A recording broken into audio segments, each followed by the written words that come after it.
So I was thinking about supply chains, and I was thinking how convoluted supply chains have got in many organisations now, to the point at which it's almost like a web of suppliers rather than a single chain of suppliers.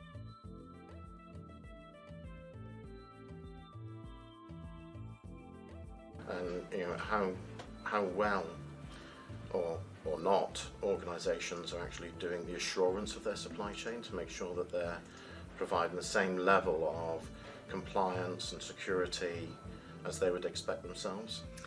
I think that happens very little, Mike, and I think it's because there are so many suppliers now. Even taking the time to triage who needs the most attention in terms of security it's just such a large elephant to eat. It's falling into that too big box, It too definitely, difficult box. it definitely is. I think certainly for some organisations like police forces as well, when you've got an additional layer of requirements in terms of, compliance and other things, it must be just next to impossible. That must introduce a huge threat to organisations that potentially isn't even being articulated on their risk registers, isn't being recognised as a potential threat.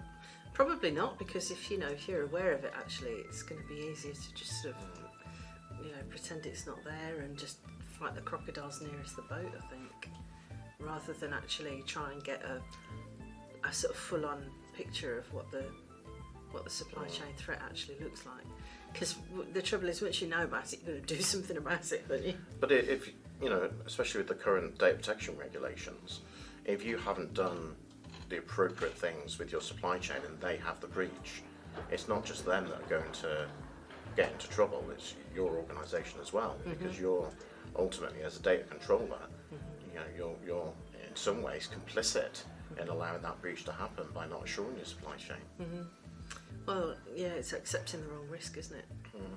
And accepting the risk on behalf of other people as well. Or potentially opening your door to one of your suppliers to be the conduit for ransomware as well. Yeah, and we've seen what happens when ransomware hits the supply chain in the last couple of years, haven't we? Serious impact. Serious impact. I think organisations really need to be picking this up and running with it, and rather than sort of kicking it into the long grass, need to accept that it's a serious threat and start doing supplier assurance audits. In business and with all organisations, there's a series of cans that you kick further down the road, and I think this is one that has been probably kicked as far as it can go now. I don't think it can go much further. No.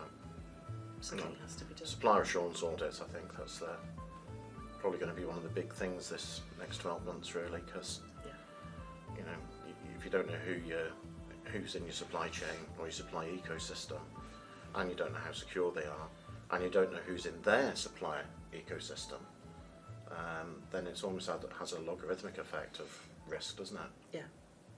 Yeah, it's just compounding it.